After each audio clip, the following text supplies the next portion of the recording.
नमस्कार साथियों। आज महर्षि याज्ञवल्क्य की जयंती है। महर्षि याज्ञवल्क्य का जन्म फाल्गुन मास के कृष्ण पक्ष की पंचमी तिथि को मिथिला नगरी के ब्रह्मरथ व सुनंदा के घर हुआ था।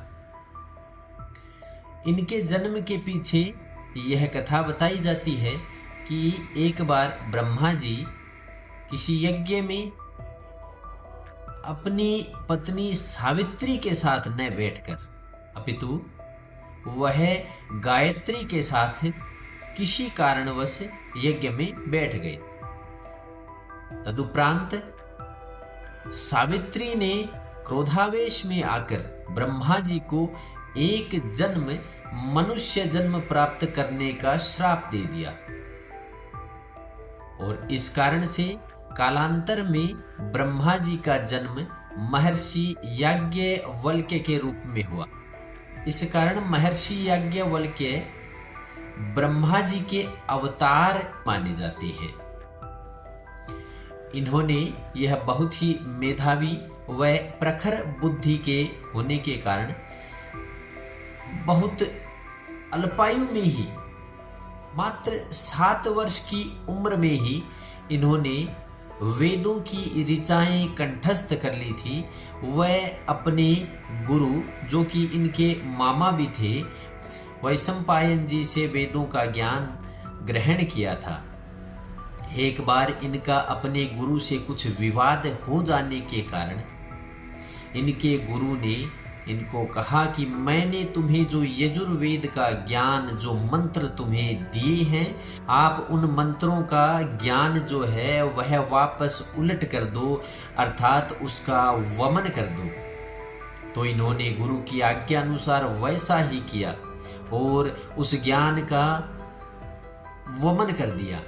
तो उसके पश्चात वैशंपायन जी के जो शिष्य थे उन्होंने तितिर पक्षी या तीतर पक्षी का रूप धारण करके उस ज्ञान को ग्रहण कर लिया।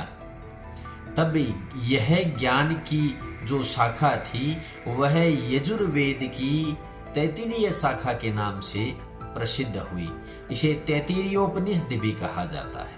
इनका अपने गुरु से विवाद होने के कारण एवं ज्ञान पिपासा ज्यादा होने के कारण से इन्होंने सूर्य देव का तप किया और सूर्य देव को प्रसन्न किया।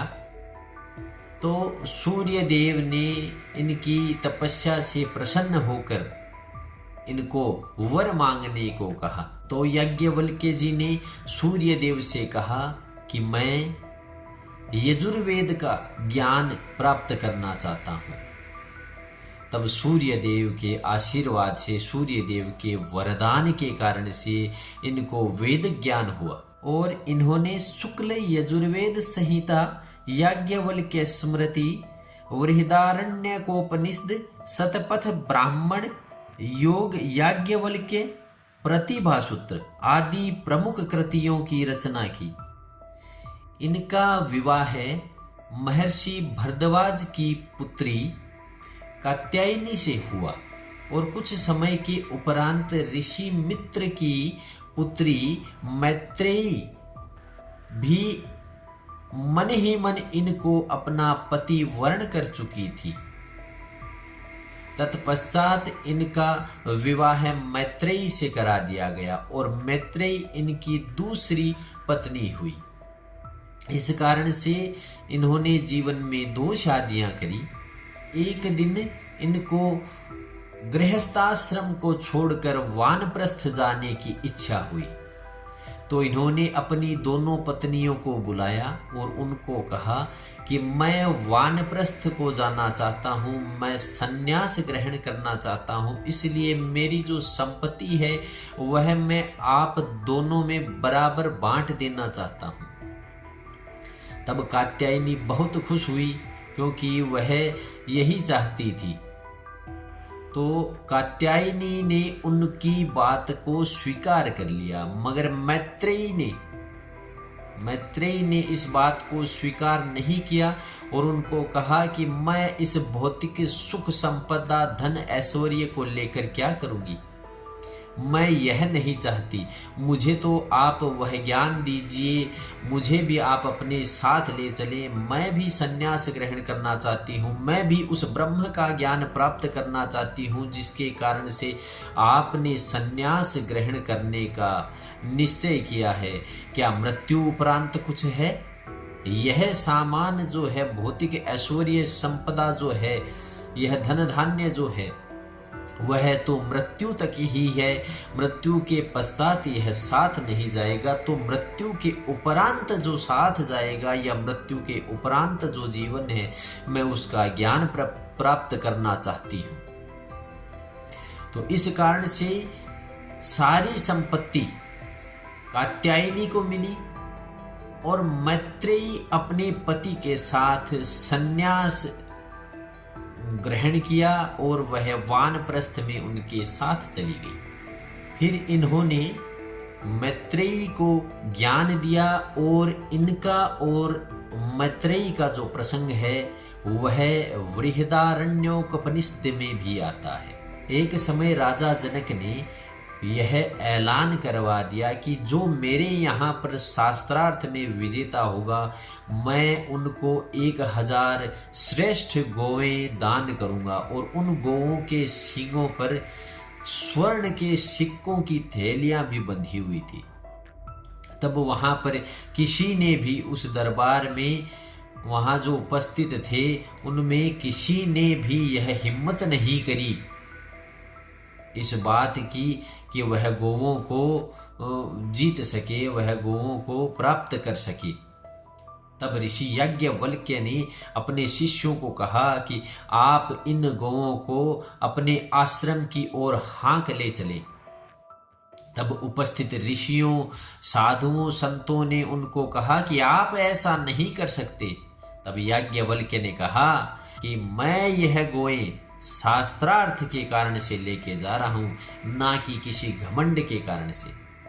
जिसका भी जो भी प्रश्न हो वह मुझसे कर सकता है।